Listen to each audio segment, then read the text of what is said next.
Ainsi donc, Jules-François Bocandé est décédé à Metz en France. Il était âgé de 53 ans. Il est décédé des suites d'une maladie qu'il a longtemps cloué au lit.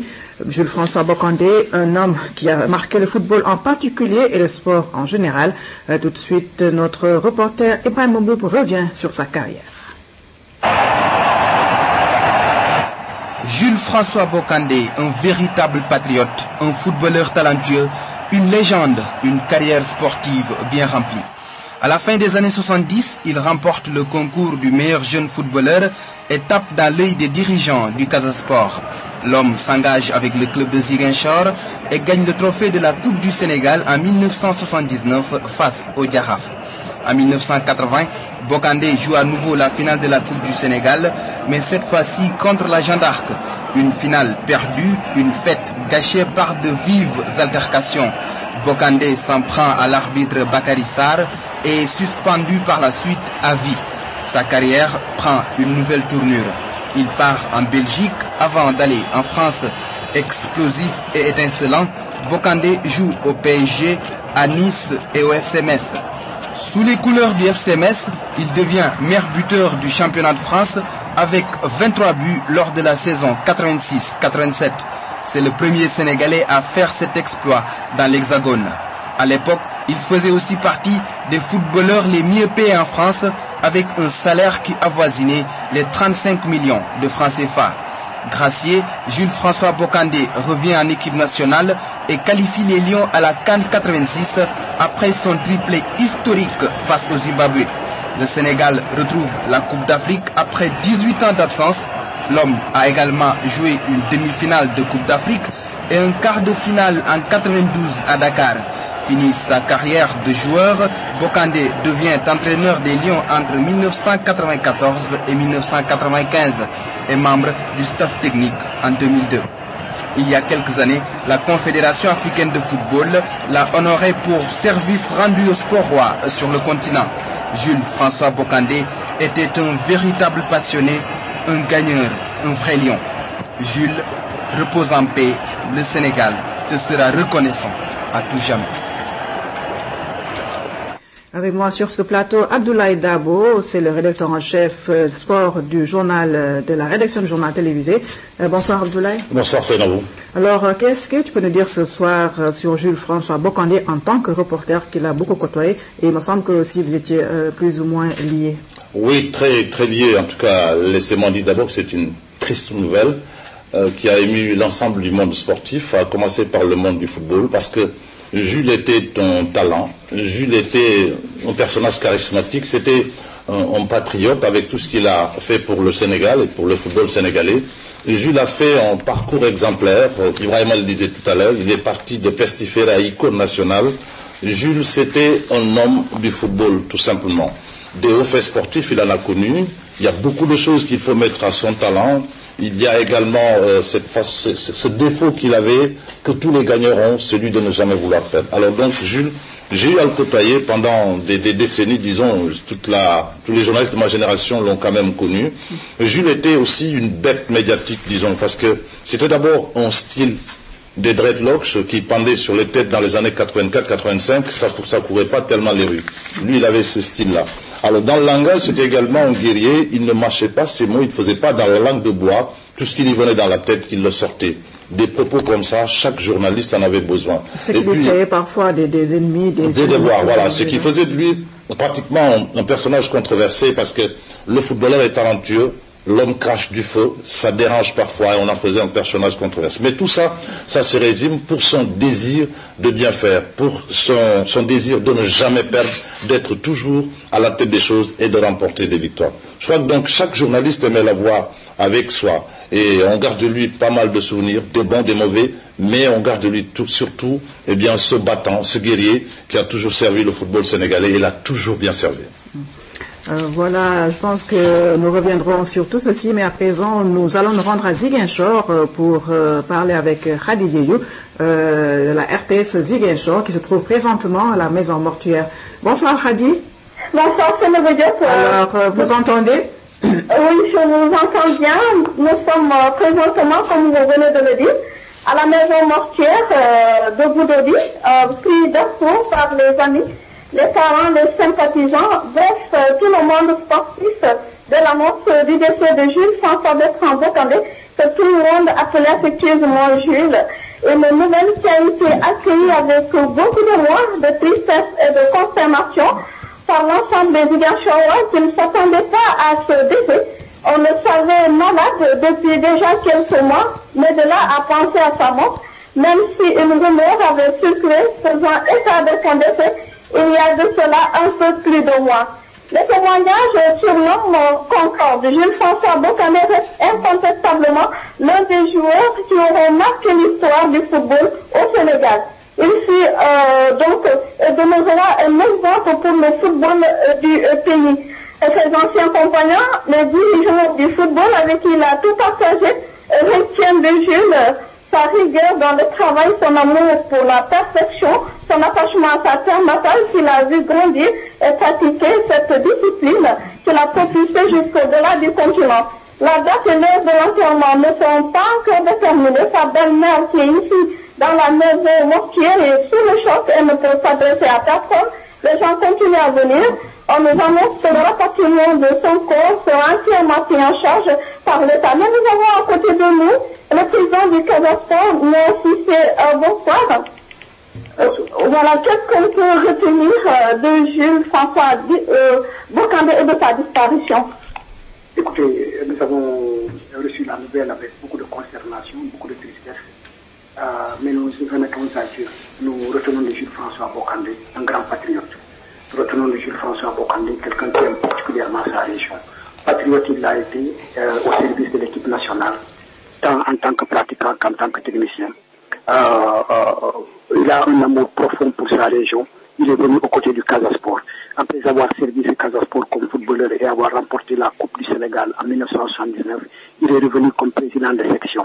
Et il a porté la culotte et les chaussures pour être aux côtés des techniciens du Casasport en ramenant son ami Mamadou Togo à ses côtés et accompagné des Maramata dans les années difficiles du Casasport 2004-2005 pour lui procurer un projet de jeu qui a fait aujourd'hui l'une des meilleures équipes du Sénégal. Nous devons à Jules François Bocandé, à son engagement patriotique, à son amour pour la Casamance, à tous les cadeaux qu'il a offerts à cette région, qu'il lui doit tout. Vous comprendrez, c'est le budget que tous les Ziguinchorois sont sous le choc et les gens continuent à venir ici, au niveau de la maison mortuaire, depuis Boudodi, Khadija Diop pour la télévision nationale. Merci Khadija Diop, nous restons en contact pour d'autres informations que vous voudrez bien nous donner. Alors, Abdoulaye Dabo, vous avez entendu, on a parlé avec Khadija Diop depuis Ziguinchor, également avec le président du Casasport. Alors, c'était un homme de la région. Alors, qu'est-ce qui le liait évidemment à cette région? Oui, je crois que ce qui le liait à Ziguinchor était très profond. Jules aimait énormément Ziguinchor. Il est de Ziguinchor. Ziguinchor l'a révélé et il l'a rendu à Ziguinchor à travers donc sa jeunesse passée dans les rues de Ziguinchor, dans les clubs navétanes, mais dans le Casasport. C'est Ziguinchor qui l'a révélé, pas en tant que Jules François Bocandé international, mais d'abord en tant que meilleur jeune footballeur dans les années 70. C'était important pour lui et cette ville, il l'aimait, il a toujours chéri cette ville et même quand la maladie avait commencé à avoir un peu raison de lui, eh bien, il n'avait jamais voulu quitter Ziguinchor. C'est finalement donc il a été contraint de partir en France. Et enfin, on retiendra justement ces signes de fidélité. Il a aimé Ziguinchor, il a tout donné à Ziguinchor. Jules est resté donc fidèle jusqu'à sa mort parce que s'il a été révélé à la face de l'Europe et du monde, c'est grâce à Metz, le football club de Metz. Il a débuté sa grande carrière à Metz. Il est parti à Metz. Ça aussi, c'est un signe de fidélité. Donc, le club messin s'était vraiment affairé autour de lui pendant toutes ces dernières semaines pour prendre toute pour sa prise en charge sanitaire. En tout cas, à sa veuve et à ses enfants, en tout cas, nous présentons nos condoléances les plus attristées à l'ensemble du monde sportif également. Merci Abdoulaye. Ainsi donc, les amoureux du football sont unanimes avec cette immense perte subie avec le décès de Jules François Bocandé. Mais qu'est-ce que l'un des meilleurs attaquants de l'histoire du football sénégalais représenté aux yeux de ses proches et coéquipiers? Ces derniers derniers sont envahis par la tristesse et l'émotion. C'est le cas d'Amadou Diop et de Chersek qui se sont confiés à Seydina Ali Ndigo. Jules était un homme qui était profondément humain, qui aimait se mettre au service de son prochain, tant sur le terrain que dans la vie civile. C'est un gars qui aimait rendre service tout le temps. Et c'était un homme qui était droit, juste et véridique, qui était tellement engagé que parfois tu pensais qu'il était méchant, mais c'est un gars qui était trop bien dans tout ce qu'il faisait. C'était un homme, je ne dirais pas parfait, mais bon, c'était un homme très bien. Et moi je dis, comme dit l'adage, quelque chose de bien ne peut pas dépasser quelque chose de bien. En tout cas, c'était un homme très bien, trop bien. Je dis tout simplement, ça a été un coup dur, dans la mesure où personne n'y s'y attendait, même lui. Mais ce qu'il faut rappeler aux gens, c'est que il faut se remettre à Dieu, parce que le bon Dieu l'a voulu ainsi. Quand on était professionnel, à chaque fois, on se téléphonait pour prendre les nouvelles de chacun. Et on discutait de tout.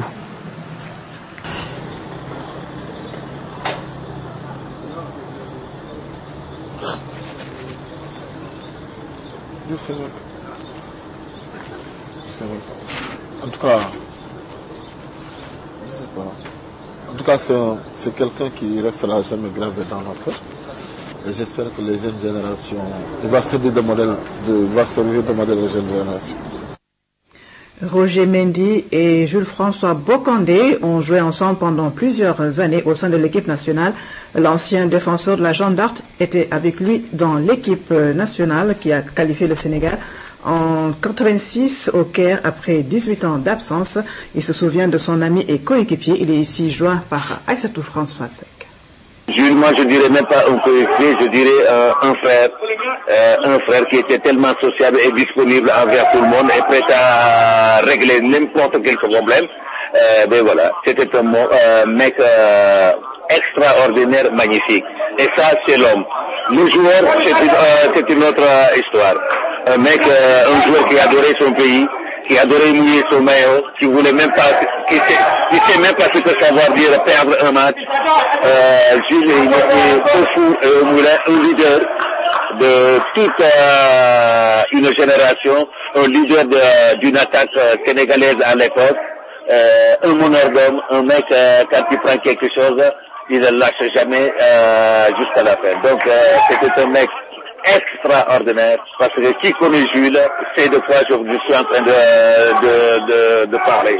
Jules, il était magnifique. Et je pense que le Sénégal ne doit pas l'oublier. J'aimerais bien avoir une chose, quelques minutes de silence, peut-être pleurer tout doucement la mort d'un ami. Parce que là, le fait de parler de Jules, je peux parler jusqu'à demain sans pour autant trouver quelques mots. Donc, une peine. Je suis attristé ce soir, voilà. Toujours au chapitre des réactions et témoignages, Ousmane Dia est compliqué. Il avait joué avec Jules François Bokandé au Casa Sport de Ziguinchor. Ils avaient battu le Diaraf en finale de la Coupe du Sénégal en 1979. C'est depuis Paris où il se trouve qu'il a appris la mauvaise nouvelle. Il se confie ici toujours au téléphone avec Aïssatou François Sek. Je suis un peu désemparé, un peu, je sais pas quoi dire. On a joué 3 ans ensemble, 3 ans où c'était le plus jeune, mais c'était le plus talentueux de sa génération et du groupe, si j'ose le dire. Il avait des capacités à être au-dessus de tout le monde sur le plan footballistique. Je l'ai vu progresser et c'était un superbe joueur. Quand la France parlait de Zidane, nous on avait notre Bokandé à nous. C'était ça son fort. Résoudre tous les problèmes qu'on pouvait avoir sur le terrain et se faire plaisir en même temps. Mais à l'époque, étant jeune, on sait ce que c'est qu'être jeune dans un milieu où on aimait bien rire, s'amuser et tout. Je veux pas employer le mot mais j'avais l'habitude de l'appeler un peu branleur. Et pourtant, c'était un bon gars. Il s'amusait, il rigolait. C'est un gamin qui ne savait pas ce que c'était une pression. Il partageait tout avec tout le monde. Bokandé est en contact direct avec mon jeune frère Bassirou. Ils sont restés amis tout le temps. C'est arrivé, c'est lui. Il est mort. Moi j'étais au boulot. Je ne sais pas quoi vous dire. C'est comme si le monde, je ne sais pas. Tout s'écoule devant nous, quoi. C'est notre frère, c'est notre ami, c'est notre frère qui est parti. L'international Abdoulaye Diallo des Niayes de Pikine a lui aussi joué